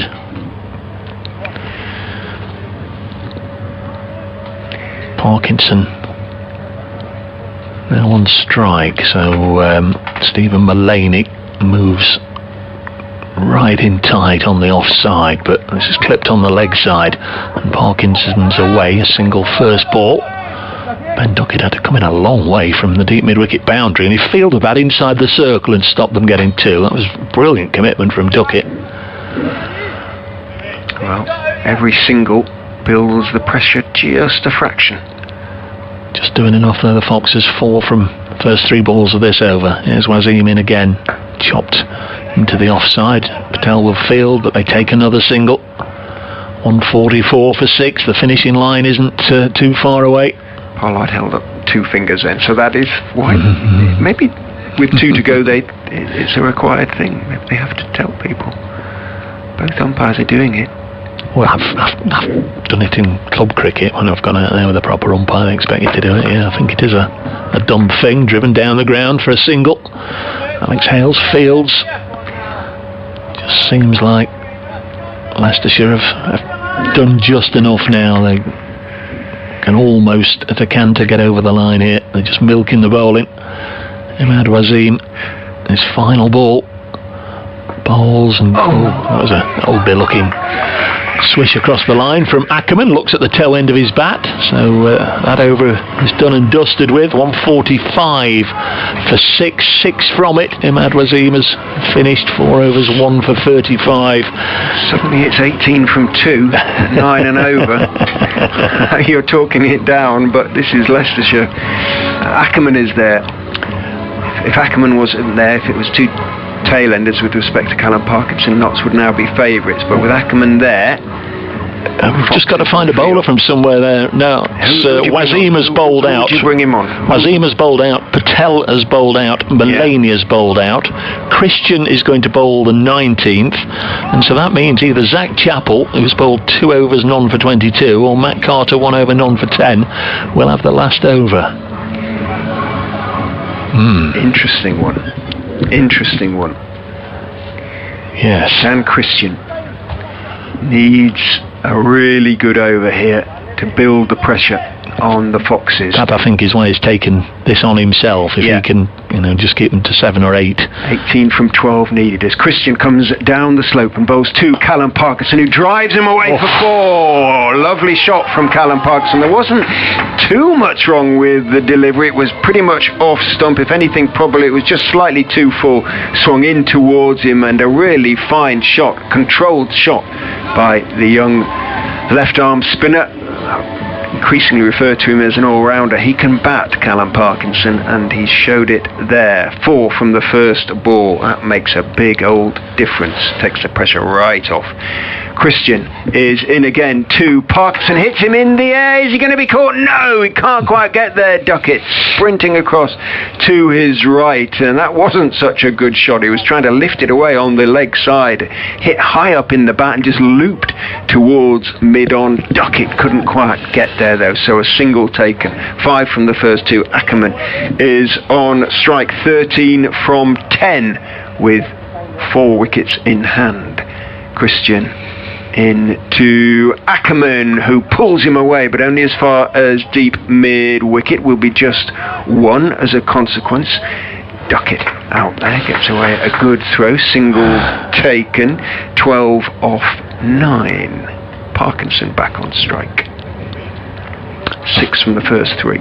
A Friday evening thriller for your entertainment.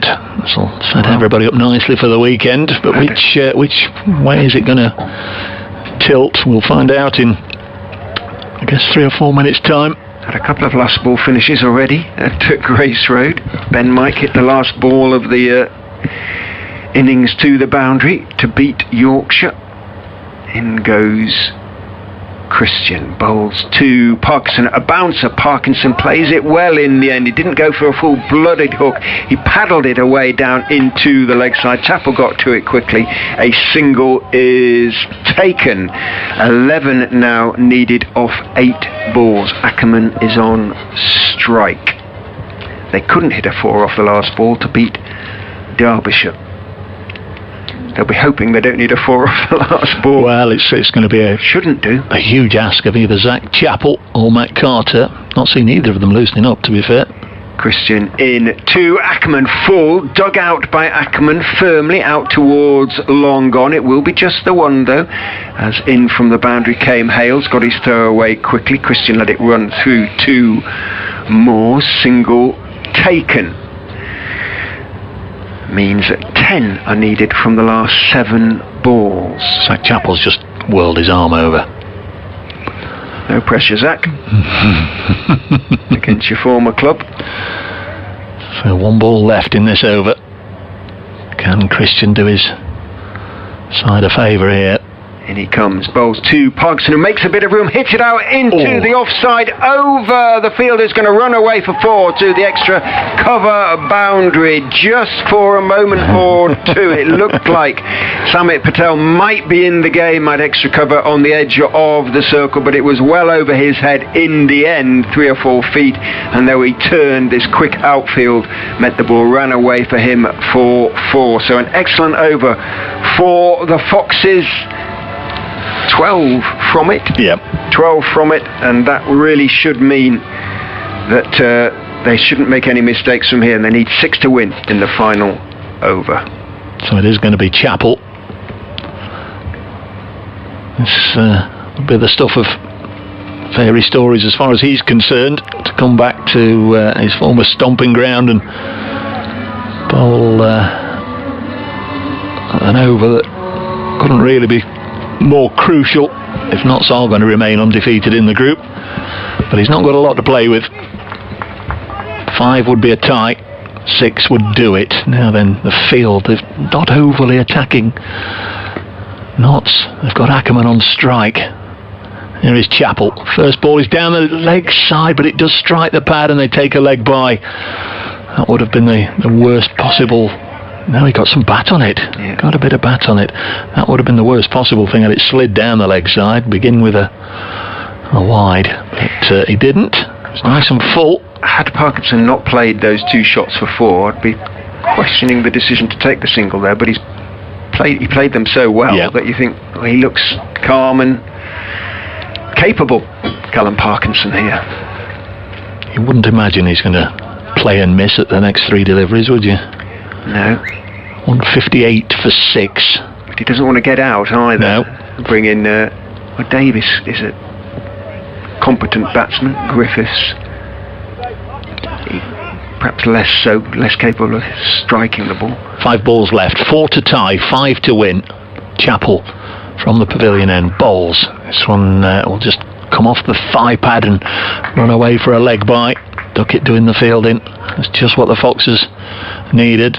Are we at the stage where they really have to bring in the the field almost. I think so. Really. I think so. Go on, hit it over them, and if you do, because otherwise they're just going to take the singles. But they know Ackerman is capable of doing that. Yeah. If I was Ackerman, I'd probably be looking to drop it on the leg side and take 2, because everybody there is right out on the fence. There is 2. If you set off and scamper, just drop the ball on the leg side. Will Chappell afford him the opportunity? It comes in to Ackerman. He slammed it crisply to Christian. Will he hit? No, he won't. And they're going to get the overthrow. Dan Christian had to take that on, had to shy at the stumps. Had he hit, and he'd have got Ackerman out. He missed because nobody was able to get there and back up in order to stop the second run. And they do come back for 2, so win-win-win for the Foxes. 2 from it, and they've got Ackerman back on strike. It's a push and run to Dan Christian at mid-off. Got to bring him in now, surely. Yeah. 161, so 1 will tie it, 2 will win it, and there are 3 balls left.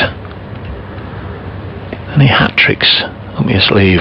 Zach Chappell comes in to bowl to Ackerman, nice and full, clipped away for a single out to Joe Clark. So now the scores are tied, and there are 2 balls left. Parkinson is on strike. To him the opportunity of glory. Imad Wasim now comes over with words of advice for Zach Chappell. He's just sort of been thrown in at the deep end here, hasn't he, Zach? Really has. Yeah. Christian isn't doing any talking to him. No. 2 balls left. Tough Scores are tied. Nottinghamshire School of Cricket, apparently. They are in very, very tight on both sides, as you can imagine. So 1 good connection through the field will win it.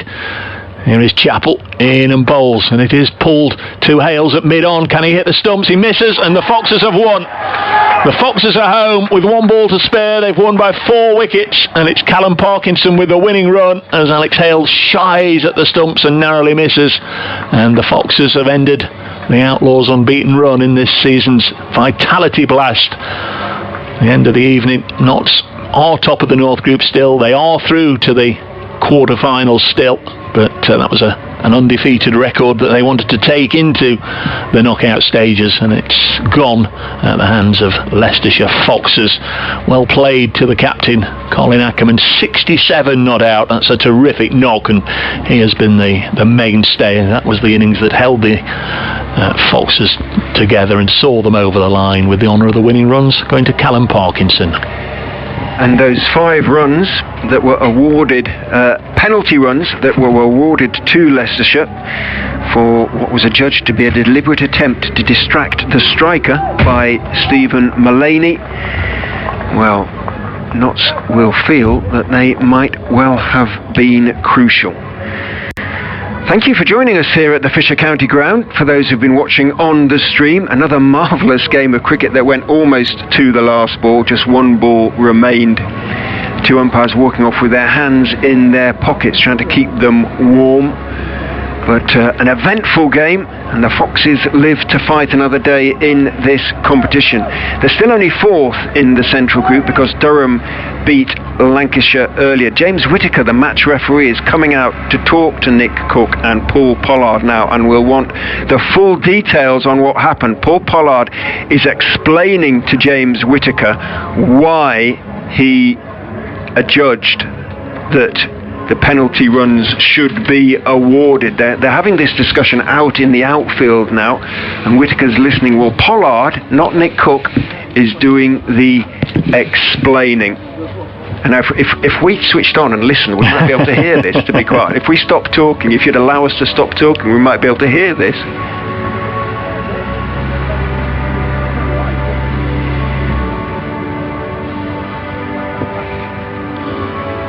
I can't really. I'm tempted to dangle the effects mic over there just to get chapter and verse. But it is Pollard who's doing the talking. So he was the instigating umpire here, wasn't he? Either way, it's not going to change the result. Nope. There might be a little bit of after-match discussion from certainly from the Notts camp about it, but the Foxes have got the victory. They won by 4 wickets. Many congratulations, Rich. I know this is the last game here this truncated summer. Good luck to you. We say winter well. Well, who knows? Who knows? Lots have qualified. If Leicestershire go up to Old Trafford on Sunday and win up there, and other results perhaps will need to go in their favour, but they are not quite definitively out of the competition yet. Good luck to Notts, whoever you play in the quarter-finals. And likewise. Cheers. Thanks for hospitality tonight. I've got to go and do an update into the 8 o'clock news on BBC Radio Nottingham. And I suspect I'll be required to have a chat to BBC Radio Leicester's DAB listeners if Adam Whitty is on the other end.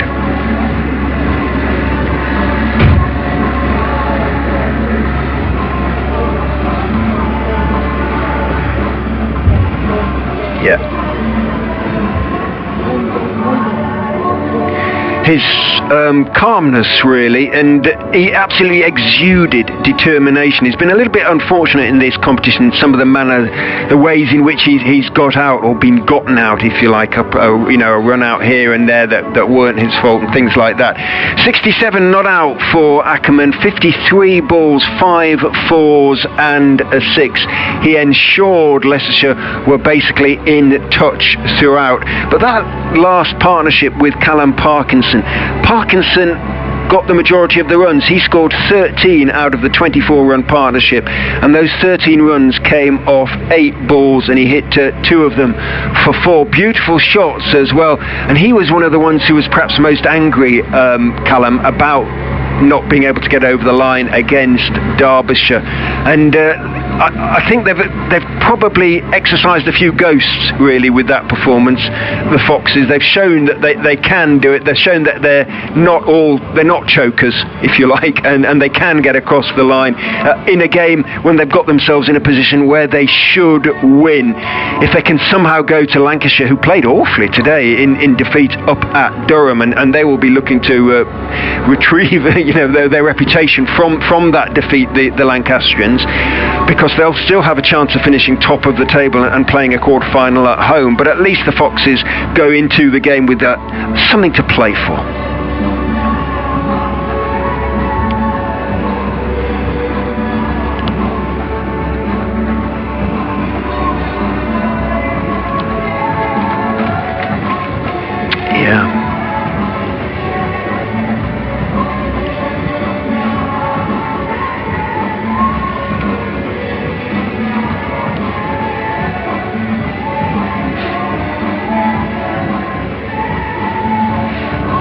No, not for... We've seen 5 penalty runs, obviously, on a couple of occasions in televised games, but not involving Leicestershire, I might add.